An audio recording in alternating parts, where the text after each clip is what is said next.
Directly above the Hollywood sign, it's ChrenBen's Friend Trends with Aaron Crennan and Ben Lepley, the working model of a healthy friendship. Hi, everyone. Welcome to the ChrenBen's Friend Trends podcast. My name's Aaron Crennan, and I'm alongside my best friend, Ben Lepley. How are you doing, Ben Lepley? It's late night with ChrenBen's. I think this is the latest night or the latest time we've ever done this show. No, it's like the moon's out. Real tired, really sleepy time. Low energy. Just going to take a nap real quick. And we're going to sleep alongside Jimmy Fowlie today. How you doing? I almost called you Fowlie. How you doing, Jimmy? I'm good. I didn't know if I should like laugh during your opening. It was really funny. Oh, good. I was like holding back laughter, and I was like, and then I felt so self-conscious. I'm like, I have to be really quiet while this happens. Only because it's late and all of our neighbors are asleep. I hope one older woman is like listening through the window. She falls asleep to this. I hope like one older woman is like lying in her bed just fingering herself. Just, like, to this. Really enjoying it. Oh, those boys are back at it finally at a late night. Stories, yeah. I feel like there's got to be some old woman we haven't met in this apartment complex yet.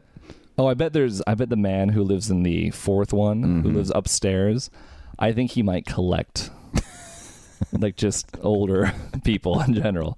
He's always on that balcony. He literally just kind of like haunts the driveway. Have you met him before? We wave. We have a waving relationship with a lot of people in this complex. No one knows names, and it's just like, oh, good day to you.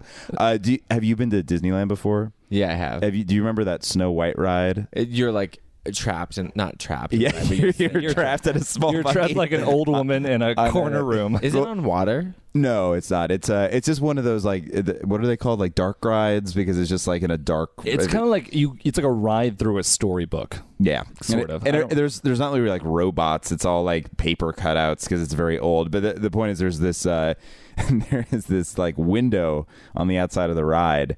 There's like a curtain that opens, and then there's like a mannequin of the witch from the movie. And she sort of like peers out and then like goes back, and then the curtain shuts.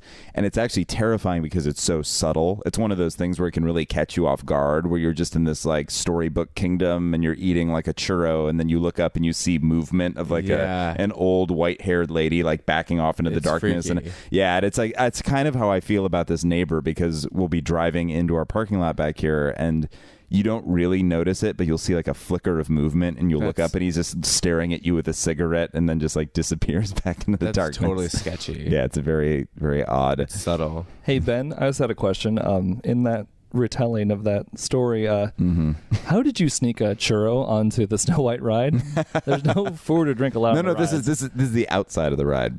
Oh, it's not in the ride. Yeah, okay. It's like you're on the. So you're finishing that churro before you get on the ride. Yeah, but don't worry, I'm not. Okay, I'm not good. taking it I on. mean, I hate cutters. I hate people who break rules. I think we know that. I don't like games on the podcast.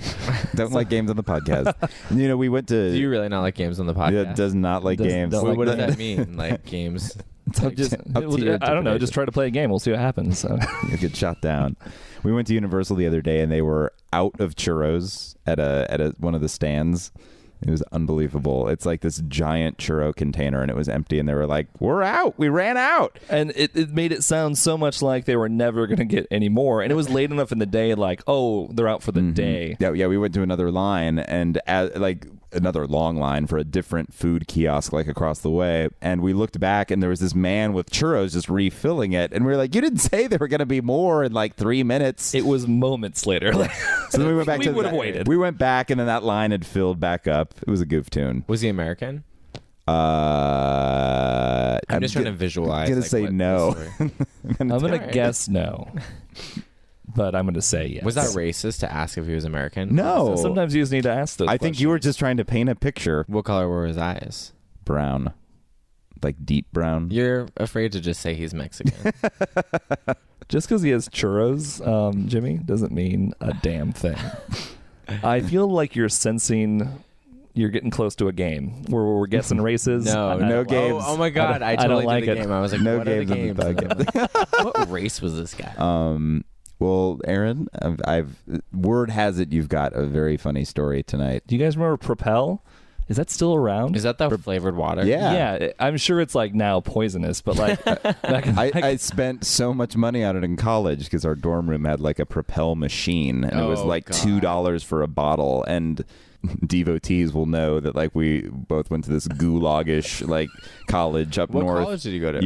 University of Northern Iowa. Just in this like tundra, like wasteland of snow and ice. So like instead of like thinking ahead and like buying like a 6-pack of something somewhere, or like just drinking water from a sink, it was like everyone would go down and like put like $2 into this Propel machine, and it was so gross. And like it's like this is like Nike like Gatorade, just like edit that Nike out. No. You have to. I want Nike to just create water, and it's just like no. I feel like that's their next step. Like they're gonna have bottled water, and it makes sense too, because I remember when they first started doing baseball stuff. Mm-hmm. I was really big into baseball then, and someone bought a Nike bat, and it just on first hit obliterated. Really? It was metal. This bat was made of metal, and it broke into 2 pieces. Oh my god! And then like years later, now it's like. Mariano Rivera, like sponsored by Nike, and he's got like the glove, and it's just like, holy shit, like they so quickly can make anything popular. And they actually started making very good things too.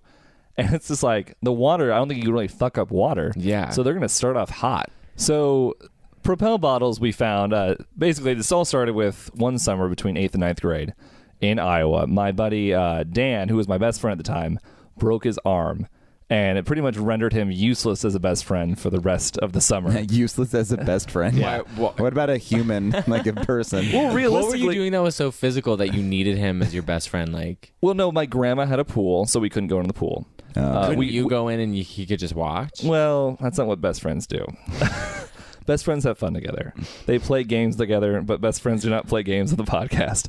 So maybe he could have thrown you a ball from dry land and you catch it in the pool and throw it back. But like it just kind of so happens, I think he had like vacations too that summer. Mm-hmm. But my other friend Danny, me and him like got paired up on the same baseball team, and we actually lived very close together.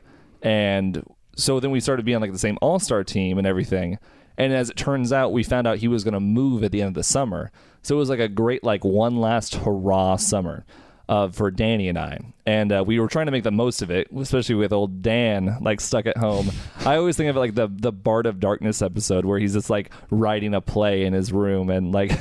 Was that what Dan was he up to? depressed? I doubt it, but I'd like to think he absolutely was. So Danny and I were trying to make, like, this was like the summer to end all summers, because we knew, like, we'd pretty much, like, we don't have cars. It's like 8th, 9th grade, so we'd pretty much never see each other again. And to this day, we've only seen each other once. And it was very random that time. But he and I were really big into, like, fireworks and explosions and just, like, that type of stuff. And we had met a friend who like taught us how to make like a works bomb. And I'm not sure if you know what a works bomb is. Do you know what a dry ice bomb is? I have no idea. So a dry ice bomb or a works bomb, well, let's just say works bomb because that's what we used. You put like little pieces of aluminum into like a Propel bottle because they were thick, if you remember, and they made the loudest bang, basically. So you put the little pieces of... By the way, I'm such a mom. Like in my mind, I'm like, is it dangerous? Like how lame am I? Oh no! Continue. So what we do was you rip up the little pieces of tinfoil and you throw them into the Propel bottle. And then you take the works, which is like a liquid plumber type thing. It's like this kind of dangerous, like it will clean your pipes type thing. Were you making a pipe bomb? It's not a pipe bomb. It's the works bomb. And basically all it does is make a very loud noise. Mm-hmm. But like you could probably put it in the mailbox and destroy the mailbox much like an old Nike baseball bat.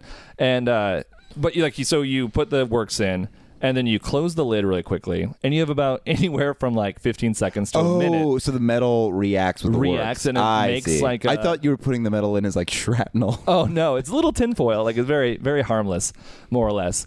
And so it like reacts with the works, and it like expands like the gas, and then the bottle like gets really hot, and then it starts to, because it's hot, it like is able to expand the bottle, and eventually it'll just like pop.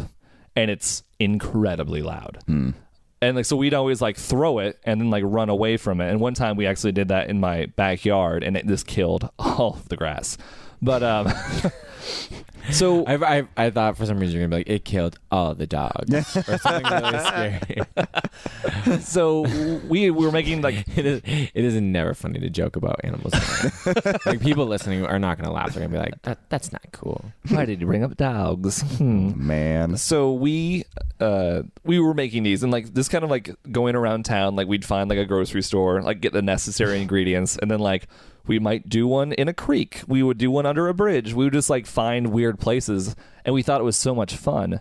And like we pick up people along the way and like teach them. I'm sure like someone probably lost like a hand because of this, but we were actually always very careful, and like we knew that like once it got hot to run away from it at least. And That's very careful. yeah, it's very careful as like 8th graders can be, right? We were very careful in that we ran from it when it became dangerously hot. So like, and this was only fun for us because we didn't have real fireworks. And so 4th of July was coming up, and what was important was between where my grandma lived and where his parents lived, there was a parade route. So 4th of July was a lot of fun because like we'd start at the pool, and then we'd go to the parade, get candy, go back to the pool. And meanwhile, old Dan's at home, broken arm and all. And then like we'd probably try to go find fireworks. But in this time, my mom actually had like the day off, which was rare, but it's like 4th of July. And What does your mom do? she worked as a manager at JCPenney. Oh, cool. So there's always like a 4th of Did you July ever like sale. go into JCPenney when you were like younger and be like, yeah? I thought I owned the place. Like I actually thought when I was really young, I was sort of like JCPenney royalty. And like I was like immune to like anyone's like thoughts. So it was just like, I can do whatever I want here. That's amazing. But then it would never turn out the way because I always had to reintroduce myself to people. I'm like, what do you think you're doing? I'm like, my mom manages this place. She doesn't own it. You can't destroy the stations and kiosks. So because my mom was home, she was like gonna make us like burgers or some traditional like 4th of July meal, more or less. And while we were walking back from my grandma's to my house, which is like a mile or so, we passed this Mexican family, and they were all outside. And what was interesting about this Mexican family was there's this little girl, and she honestly flew kites at night. And it was one of those really creepy things that she did, but like the dad was always out watching, and you just walk by and like she's out in the front yard flying a kite at night. This happened more than once, or just... Oh, all the time. And it was just really interesting. I think she wanted to fly kites, but he wouldn't. She was too young to go to a park, so she like had to stay in the front yard. And I guess nighttime was the only good time. That's so weird. Oh yeah, it was really weird. So It's like a horror movie. it is, and I was always very suspect of these people just because of that. Just because they're Mexican. Yeah, but so we're walking past them, and the whole family's in the front yard, and they are just lighting off fireworks, and we were like, "This is amazing." And so we watched them for a while, and then moments later, like I think the dad recognized that I walked by there a lot, and he goes, "Oh, you're my neighbor, right?" I was like, "Yeah, I just live up the street." He goes, "Here, have a bag." And I was like, "A bag of fireworks?" And he's like, "Sure." And I was like, "I'm in 8th grade." I couldn't believe it. I was like, "How much do you want for it?" He goes, "No, we went down to Missouri and just bought like truckloads. We have a lot." And he's like, "We're not going to go through it all tonight." And really in Iowa, the only night you can light off fireworks it's still illegal, but like the police look the other way kind of, as long as you are doing it safely. And it all sort of blends in with like the big fireworks that are happening too. So it's like they're not going to follow up on every noise. Right. And so we started lighting them off like in my front yard and like just like my driveway and stuff. But my neighbor, we didn't like her at all. And we didn't really like the family. Well, they went to the other high school in our town, and that's where Danny was supposed to go, except for he moved. So they went to junior high together, actually. And it was kind of like the rival school, but that's not why I didn't like them. It was just like reason upon reason upon reason where I was like, oh, man, I really don't like... I like the dad a lot, but like they're also one of those families, and like I'd hate for if this is one of your part of your family, but they are all named after J. It was like a J across the board. It was like Jan, Jenny, Jim, James. That's and like, my family. Is it? No, I'm just kidding. I didn't know Jimmy. I had a feeling it might be. But also, it'd be so weird if I was like very protective of that. And I was just like, hey, don't you judge my traditions. Right. Like, I feel like when you're a child and like your family does something like that or gives you a weird name, like you kind of just hate it. Yeah. And you're like, Yeah. You don't stick up for it. Yeah, you're like, yeah, that is kind of dumb. You get so mad you drop the microphone and leave, and then we continue with the podcast, and we like try to tell the story we think you would have told had you stayed on. In like an incredibly effeminate voice. So, but like Danny, I think specifically didn't like these people or something, or maybe it was just, I don't know. We were in 8th grade and dumb, but we decided to start lighting the fireworks off in their backyard, and they had like a deck area, and like we put like an M80 in their grill and let it go off, and Oh it my was God. like nothing was like really damaging anything, but like there was like fireworks shrapnel everywhere, and but like it really didn't matter. Always the first sign that someone let out fireworks in your house. Right.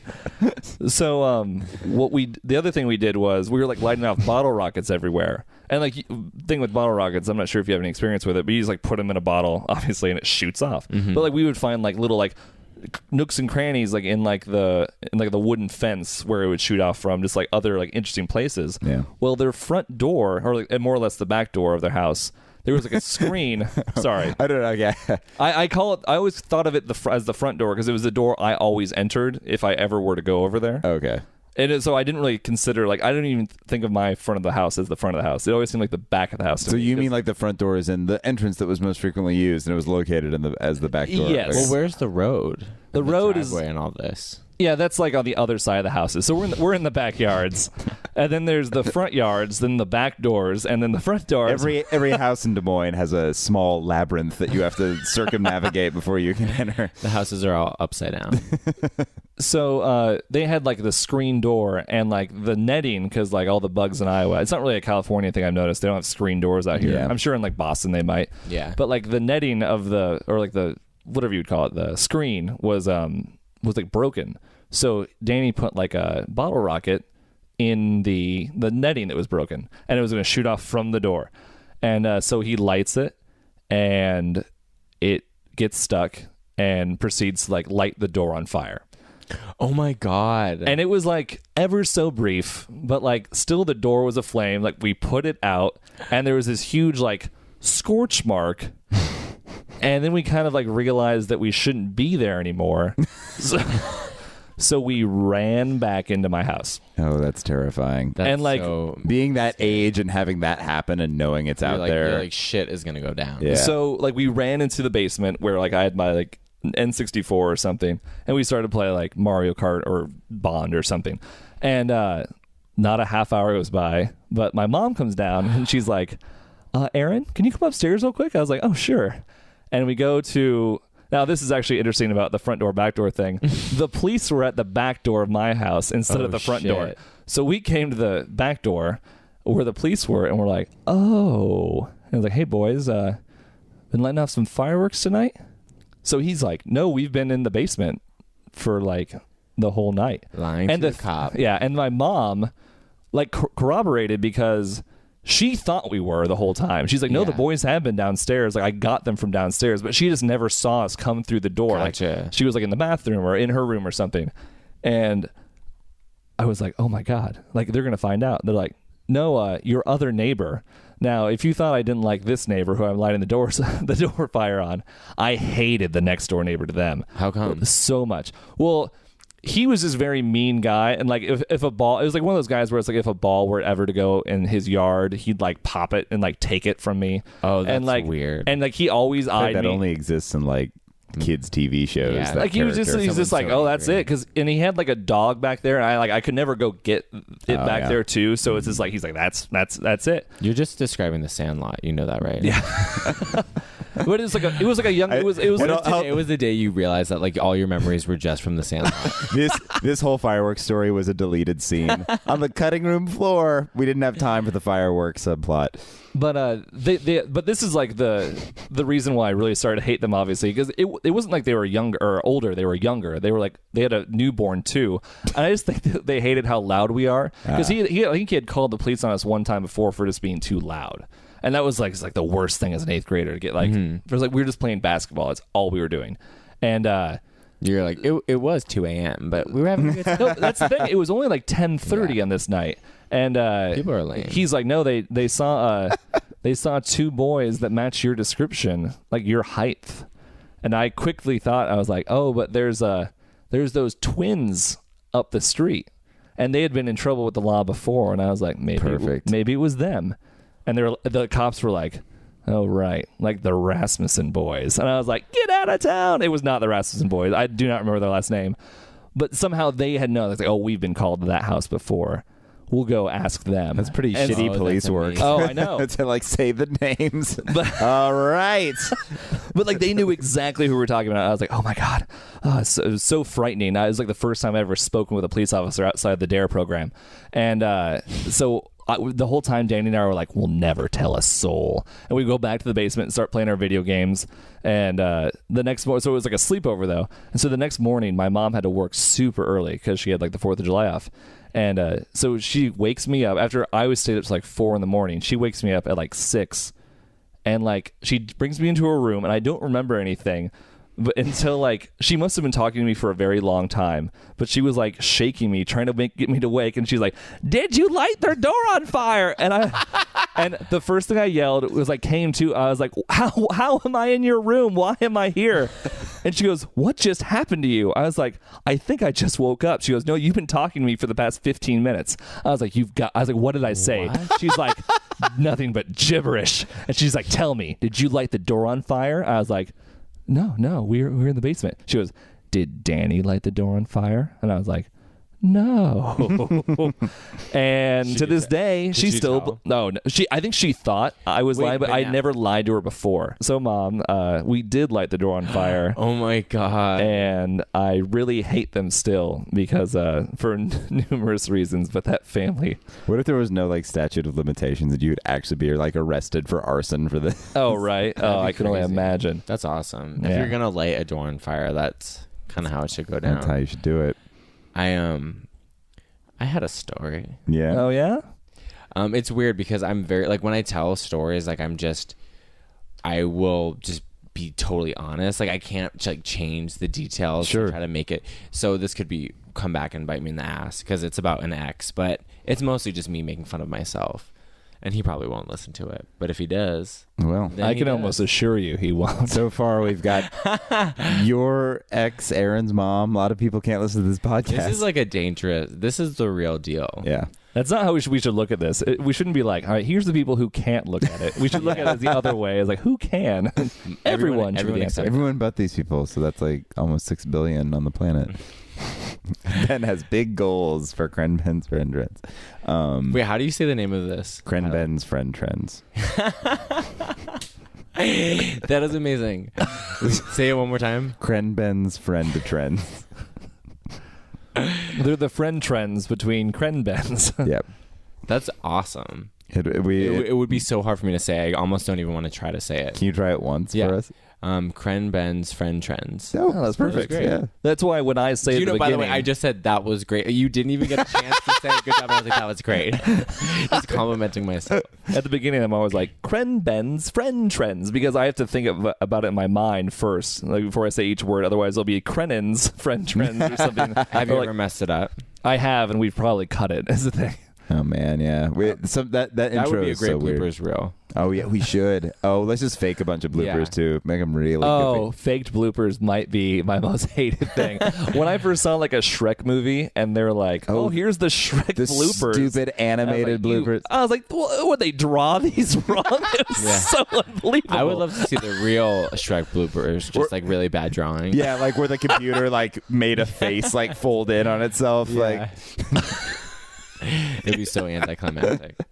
All right, so I dated this guy in college. We actually were good friends. We were roommates, which is always a red flag. Like never in the dorms. Yeah, in the dorms in college. So wow. Well, we were friends. We had lived. It was like outside the dorms and like on campus apartment or off campus apartment. Gotcha. So it was me, my friend Adam, and our friend Riley, who was a girl. And I don't know why I needed to tell you it was a girl, but just so you don't picture like. All these dudes and two of them were dating. Like, well, and we were balanced. Riley could be either. Yeah. Yeah. So, but me and Adam, we we dated, and like there was a period of my life where I was like drinking a ton, like a total alcoholic. I don't know why I'm laughing. I'm sorry. Because you have to laugh because it's stupid. There's something just about how you phrased it too. I was drinking a ton. Well, because I really was like, I was drunk more than I was sober. Like, especially. Oh God, I'm so sorry. Yeah, no, but it was tons of fun. No, but like I was just like drinking all the time and working in clubs and like, you know, doing a ton of drugs and stuff. But and I was kind of just worthless, like a worthless person.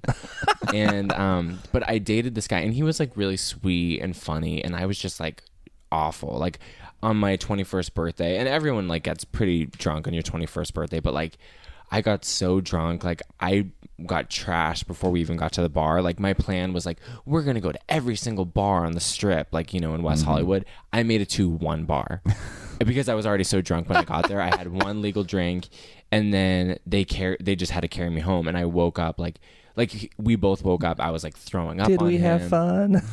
Yeah, basically. But all the pictures of me on my 21st birthday, I'm like hungover like two other people.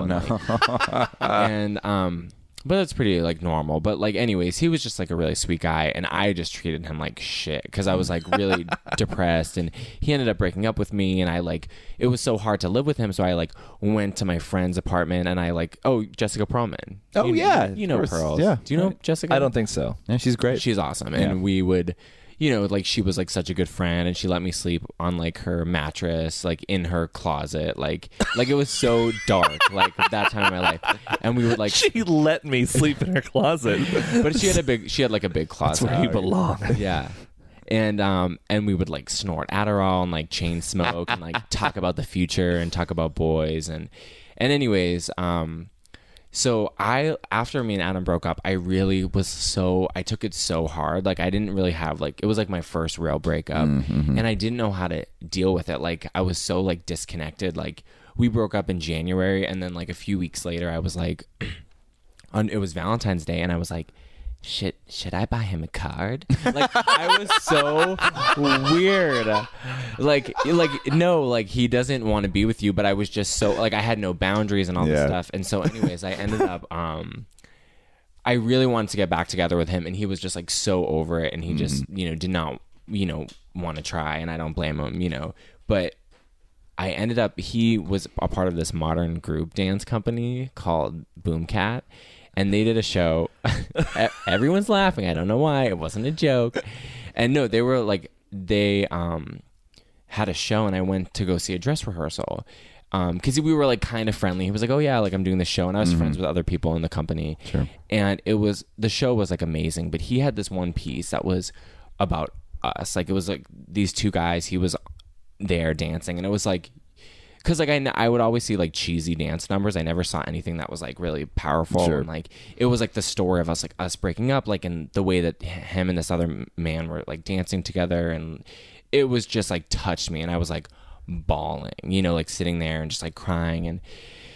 And after the show, I like went up to him, and I was like, I was still full on crying because I was like kind of a mess, and I was like, Adam, like I saw that dance, and like it was just like really beautiful, and like I know it was like about us, you know. And he just kind of looked at me like, and he just was like, oh, I'm glad like it meant a lot to you, you know. And then we didn't really talk about it further, and it turns out the dance was about a son going away to the military. Like I saw the final show.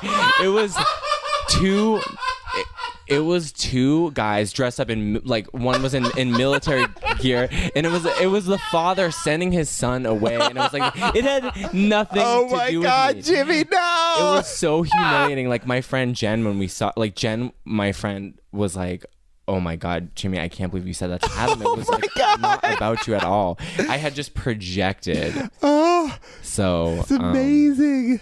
That was like I think that was my most embarrassing. I thought for a second I was gonna get mad at the guy just because like he'd invite you to something and then show you that and be like, this is how it was, and I was like, oh man. Well, then also I was kind of mad that he was, after you like came up to him in tears and were like, I really loved that, and he was like, oh thanks, I'm glad it meant something to you. I was like, dick, like Yeah. say, compliment him back. Yeah, but his real reaction was like, What are you talking It's about? not about you fucking psychopath. Oh my God. Because I think that's like sums up my whole experience in college. Like, I was just so like self-obsessed and doing so much like partying and like that, like it didn't even occur to me that like life was happening outside of myself. You know what I mean? Like,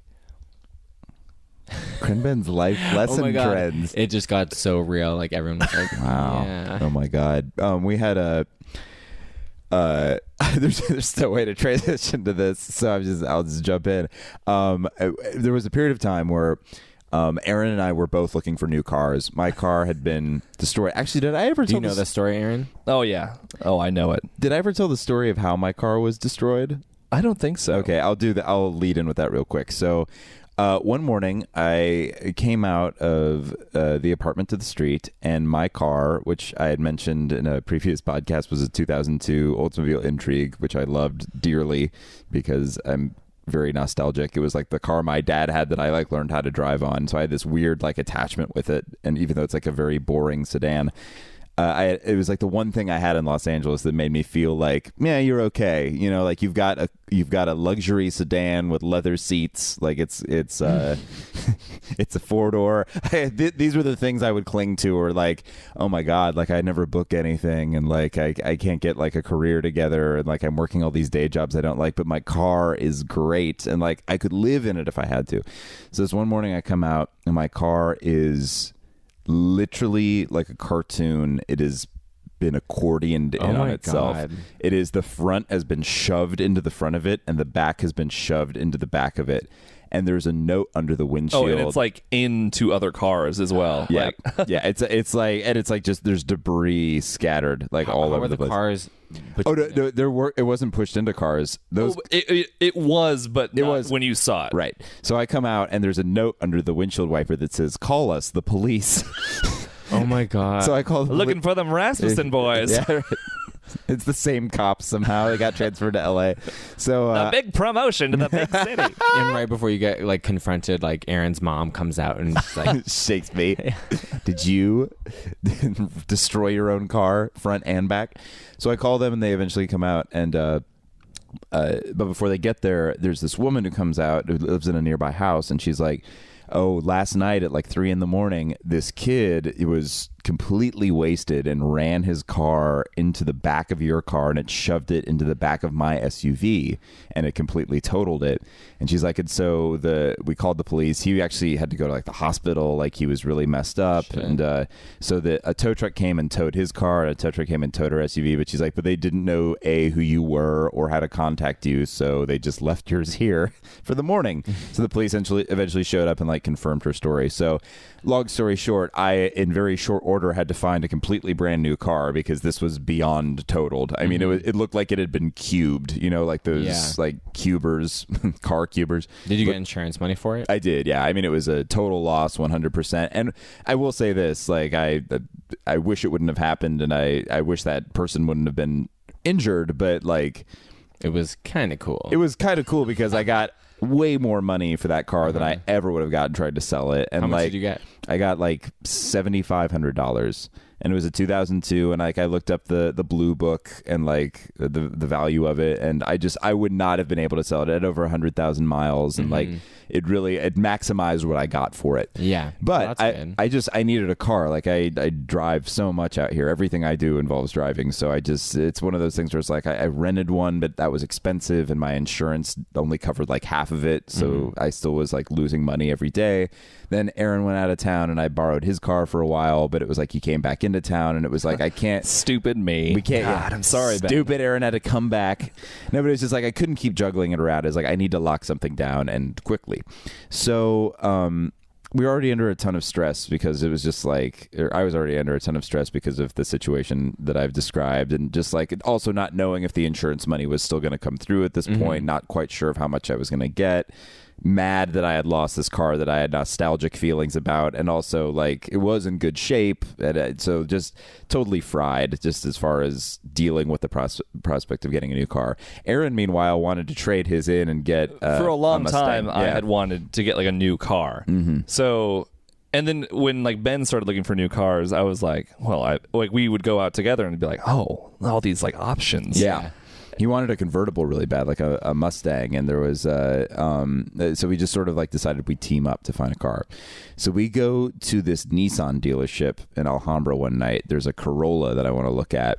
For the record, when you look on like Auto Trader or anything, every single car that you find that's like a little cheaper than you think it should be, you will find it in Alhambra in Los Angeles. Why is that? I couldn't even tell you. It's like the auto mile. It's like a car town, like a used car town. Like we kept going out, like we'd find a car and be like, well, this is like the 5th Alhambra car that we've come across. It was crazy. We might as well make a Saturday of it. That's good to know. It was a decent drive, like by decent I mean. How far like, is Alhambra? It was like what, 40 minutes? Like 30, 40, depending on traffic and stuff. Yeah, it's like it's a hike, but it was probably 40. I don't know. Like he said, it was like, let's make a day of it. Like, let's go do the Alhambra thing. So we ended up at this Nissan dealership to look at a used Corolla, and I was so bummed because it was like cloth seats, and like I feel like such a dick saying all this, but it was like from the intrigue that I had that I was so fond of to like anything else that wasn't going to be good enough. That makes sense. So I show up and it's just like it's got no frills, no like extras. It's just like a very basic standard car. And there was this very proper Japanese man who greeted me. His name was Henry, and he was probably like in his 50s. He had this like tight mustache, and he was like, "Oh, hello, like I want to take you in this Corolla. Like we're going to buy it after we are done." Like he was laying out like what he wanted to have happen. It was so odd. I would love to see those salesmen like really tell the story about what will happen. Yeah, like really paint a picture for this boy about like how the steps that involved afterward. You're done with the test drive, and so we're in this car, and it's like it's fine. Like Corollas are fine. My sister has a Corolla, but it wasn't fun, and I was in a bad mood. What if after the story your sister like contacted she was like, I was really not appreciating you like telling the world what kind of car I had. You know, Ben, it's really dangerous because now people can find me. I didn't say what city you live in. No, I don't like it. I know it's the most popular car in America, but yeah, right. Now I'm pinpointed for.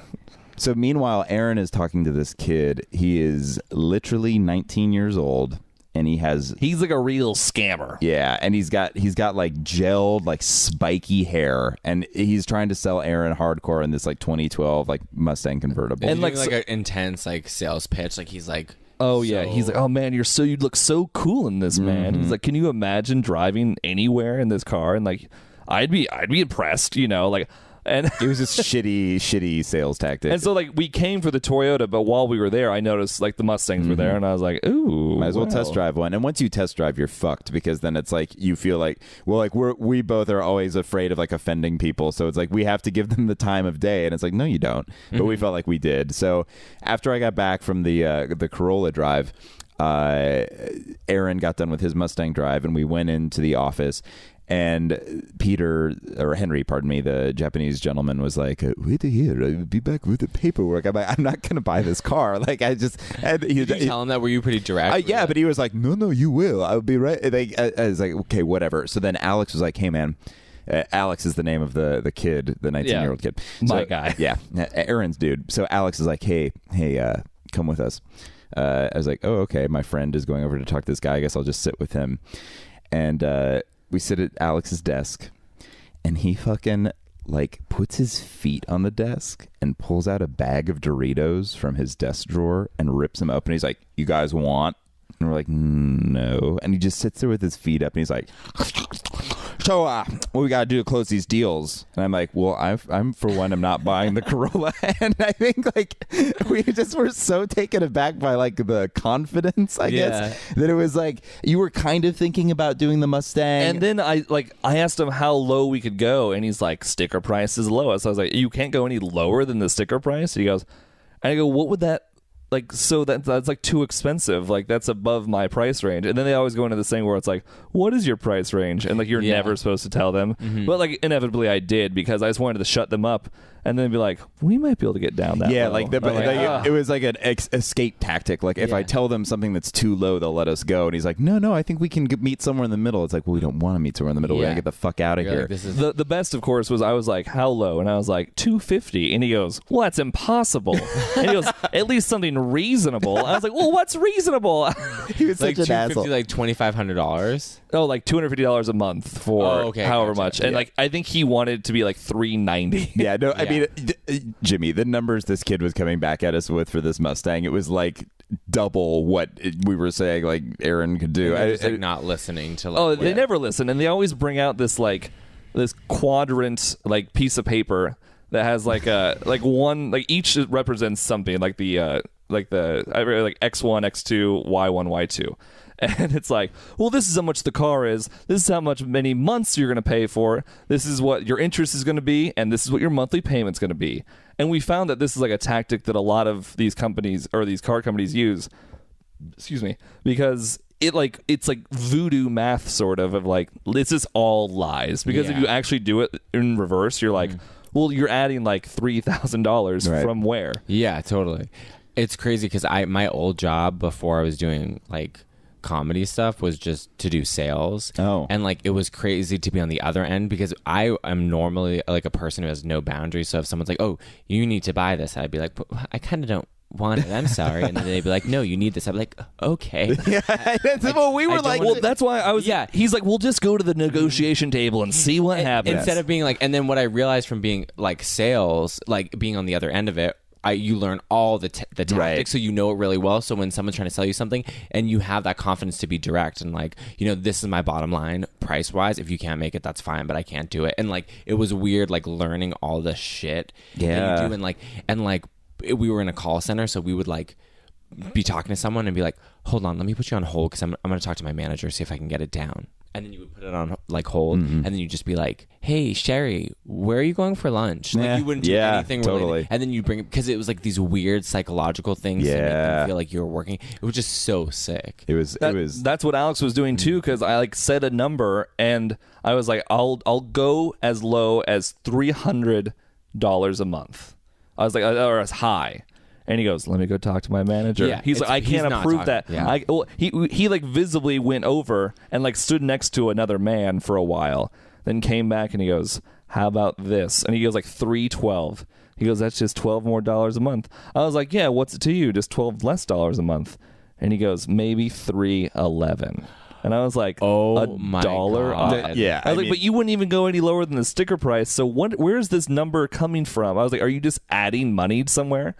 We're like super bad at confrontation, and it's just like we just like can't be like, hey, you know what, fuck you guys, we're out of here, or like thanks for your time. Because you feel like you're in too deep. Yeah, totally. And you're not. Like there's no stakes here. There's nothing that you can't walk away from. So like he's bouncing back and forth, and on his way to the office, he kept calling it the pit. He's like, I got to go to the pit and talk to the guys.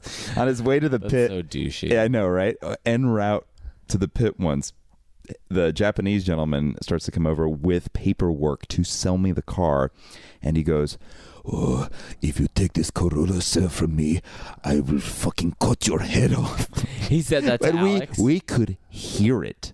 Like, we could audibly hear this. And Alex goes like, fuck you, old man. I'm going to get this Mustang and the Corolla sale. And I'm like, I'm not buying the Corolla. Like, that's so creepy. I'm absolutely not. So eventually, all this back and forth. Like, Alex does come back one last time, and he goes, all right, we can do 300.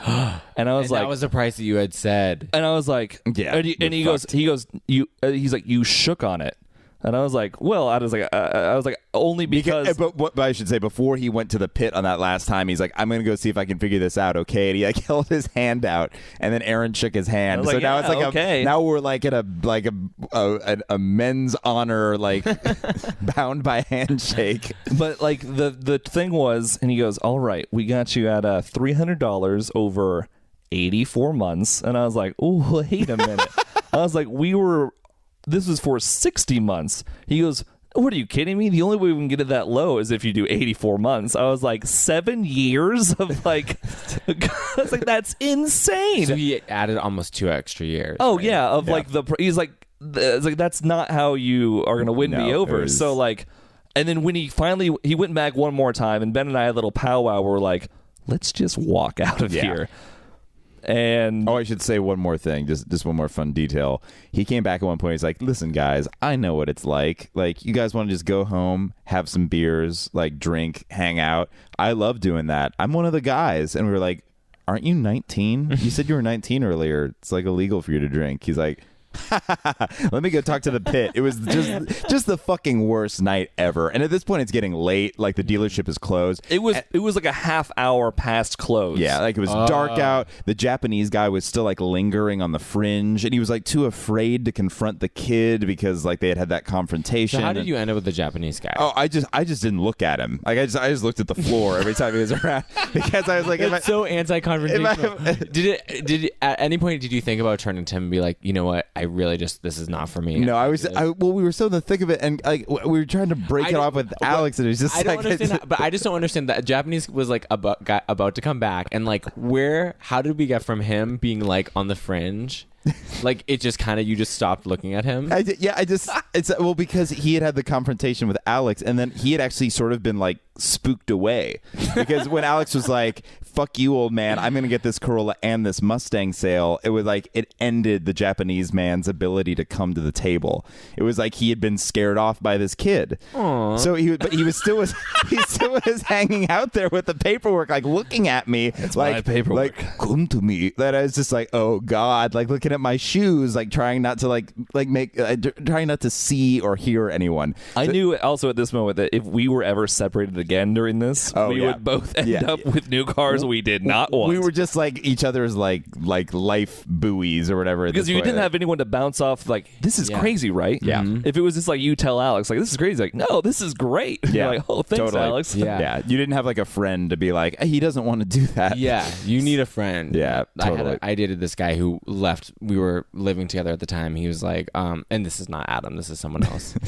He was like, oh, I'm going to just check out some cars. I was like, well, don't buy any cars because you don't have any money. He's like, no, I won't. And he came back and he's like, I got a new car. I was like, how did you get from A to C? Right. Like, but anyways. That's how they do it. That's how they make their money. They know how to make that happen. So Alex is like trying to get you guys. Yeah, and so at this point, he stepped away and we're like, let's leave. Let's just walk out right now before he comes back and another round of this bullshit starts. So we get up to leave, and then That's Alex, so scary. Alex like stops us. He comes out. He's like, you guys got to go to the pit. He's like, I'm sorry, but you got to go to the pit. And of course, normal humans would be like, no, we don't. Have a good night. But me and Aaron are like, he says we have to go to the pit. So I was like, I might as well hear him out. We'll see what he has to say. So we get taken to the pit, which is just like the sales manager's office. And he goes, what is this? The sales manager? Yeah. And he's like, and what's this guy look like? He's like, he's bigger. Like he's like as like thicker guy, and he's like about my height, so like 6 foot, 6'1", and he's like got like a thick necked guy. You know, he's like kind of intimidating. And he sounds like you're describing Rosie O'Donnell.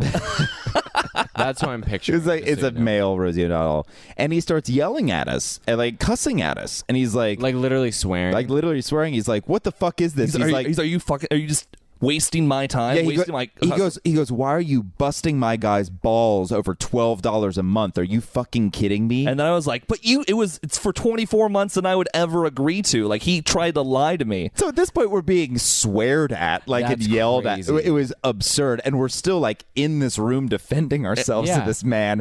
And then like Alex is hanging by the door, back's like we can't get out. Like he's like blocking the door. And he's like, so you're just gonna tell me that you came here at 7 and now it's 9:30. So what? You just wasted 2.5 hours of your night. Oh, that's real productive. You're gonna come away from here without a car. And then he said that we wasted his. Creepy. He said that we wasted his staff people's time as well. That was the other thing. He's like, you wasted my guy's time. You've got my guys running You should around. have been like, well, your guy is doing hard scare. There's tactics. a lot of things we should have done in hindsight. Isn't that so messed up? Like, you guys are basically probably trying to get out, and he's like desperately trying to make this last sale. Totally.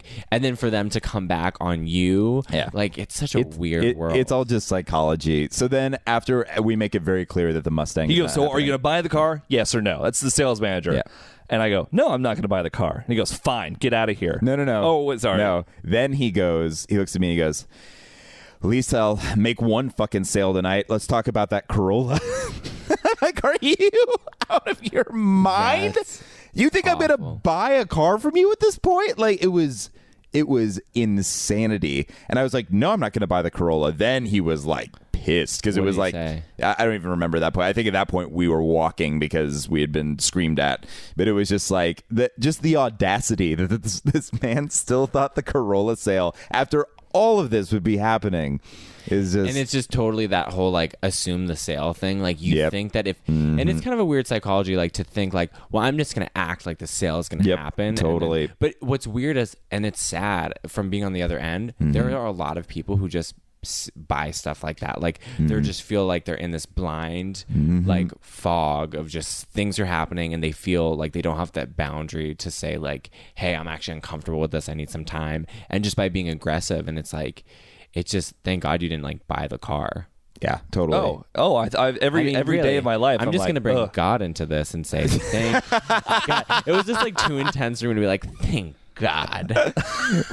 Like, and why am I suddenly like, I'm like describing this, like I'm destroying the story by like saying no, why it's the great. sales. It's true. I'm glad you have this insight. This worked out even better than I thought. And you're right. Like I hate this about myself, but I am the kind of person who can be like, I don't want them to feel bad. Yeah. So I'm gonna ruin my life and like my spend all my strangers money. to make a stranger who I'll feel never good. see again to buy a car that I don't want. Like I know that, at least I know that about myself. At least I can be honest that I could see a scenario where I would be strong armed by like somebody in that situation.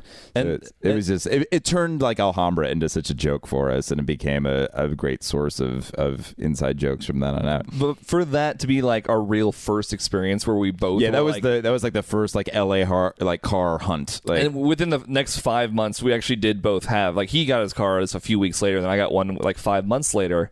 And like when I started to like hardcore look for cars again, I kind of had this like chip on my shoulder of what to say to these guys, so I knew that I could kind of get my way, because otherwise I know that I had to push them first. So on the guy that actually I bought my car from, I still feel like I got screwed, but at least it was kind of on my terms, because it was the guy was named Joe, and I was like, Joe, I'm so tired. He's like, oh, why are you tired, man? And I was like, there's all these car dealers, you know, like all these guys just trying to sell me cars. It gets me so fucking pissed. That's so good. And I was like, oh man, this last guy, he goes, what happened? I go, I almost fucking punched him. And he's like, really? And I was like, yeah, man. Like, Ben had to pull me off. And he's like, no shit. And Ben's like, yeah, man, it was fucking heated. And he's like, oh. And so every time I was really like terrified. Every time I was like, yeah, I don't know if I really like that, Joe. And he's like, no, it's cool. It's cool. It's cool. It's cool. It's cool. And so at least that's such a good tactic. But you know what happened as a result? Joe then started talking to me, because I was still along for this ride, and he'd be like, hey, can I talk to you about Aaron? Like, I really want to make this happen, and I think you do too. And I'm like, yeah, I'll help. Like, but then I'd go back and tell Aaron, like, hey, he's trying to like turn me against you. It was just, it's such a game of chess, and it doesn't need to be. Yeah, I hate it. God, it's the worst. Oh, and now it's like, I see in my near future that I'll have to buy another used car, and it keeps me up at night. Yeah. Because the car. I'll go with you. I'm good at that stuff. Oh, are you? Cool. Oh, yeah. My God.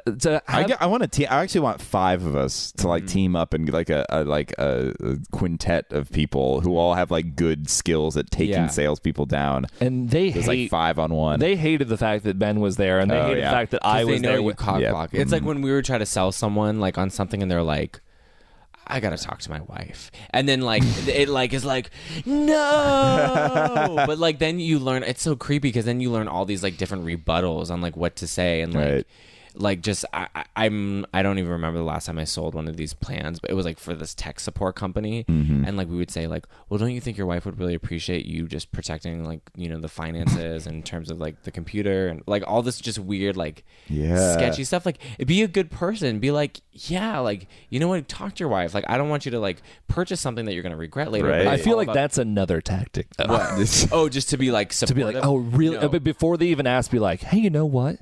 You know who might really appreciate this? I wouldn't be surprised if your significant other would have. And they'd be like, you know what? They might. You like nip it in the bud and like suggest it. Yeah. No, it's like unless you made that like sale off the phone, like you could always tell who was new from like at our call center, because they'd be like, you know, I didn't get a sale today, but I have a whole notebook full of people who told me to call them back, and you're like, you're an idiot. But oh my God. Well, thank you so much for coming. Yes, Totally. it was So fantastic. fun. I loved it. I Loved every minute. Yeah. Do you have anything coming up, or what if I was just like, nope, and then I just stared at you and I was like, can I talk about my show?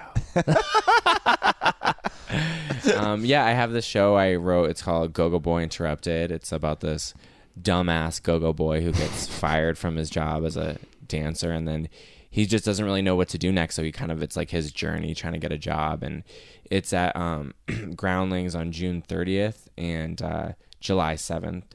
So yeah, it should be fun. Come on out. There's a Definitely going to check it out. Great web promo for it. Web promo. What the fuck am I doing? There's a great. It's like this crazy discount, like, and it's just like this like animated person. What would dancing. your discount code be? What would your word be? It would be like Go-Go Boy. If it was going to be a Go Jimmy. Say Go Jimmy at the door to get 15% off. Find a woman named Nenore. I meant to By say, the way, that was an inside joke. Anyone who isn't, we'll cut. Well, don't worry. We'll sip that out later. no, keep it. I'll be. Oh, great. She'll be pumped to get a shout out. Absolutely. We'll cut that out. Yeah. I meant by web promo. There's a very funny video on YouTube about it too. There's a like teaser trailer for because it's a web series too, right? Yeah, basically, it's so weird because like it's just like the show is going to be a live sketch show, and then the first sketch is a live is related to Danny Carter, the character, the Go-Go Boy, and then the video sketches are all kind of like the through line of the show. Oh, cool. So it's a live sketch show, and I could also release them as a web series. But it's just, cool. Yeah, but it's so weird because I don't really watch that many web series. Like I guess I just don't care as much about this is oversaturated. It's hard, but I know that like you should put stuff out, but I'm just excited to have it as a part of a show. That'd be cool. Do, and absolutely. Eventually I'll probably release them all, but nice. Yeah. Well, cool. And are you on Twitter too? Yeah. Begrudgingly, yes. I mean, if I feel so gross for asking that now. No, it's fine. I think it's good. Like it's just my name. Oh, Jimmy great. Fowlie. Awesome. Oh, perfect. Cool. That's easy to remember. I'll have tons of just not agreeing tweets. You can also follow this podcast on Twitter if you feel so inclined at ChrenBen's, ChrenBens, or follow Aaron, very funny Twitter as well, at Chrennen, ChRENEN, or follow me at White Bathrobe, which is, there's no tricks, no games on this podcast. It's spelled like how it sounds. So thank you again, Jimmy, for coming on. Thank you, Can Jimmy. I take the show out by saying the name of the show? Yeah. ChrenBen's friend. I said it right. You did. You nailed it every time.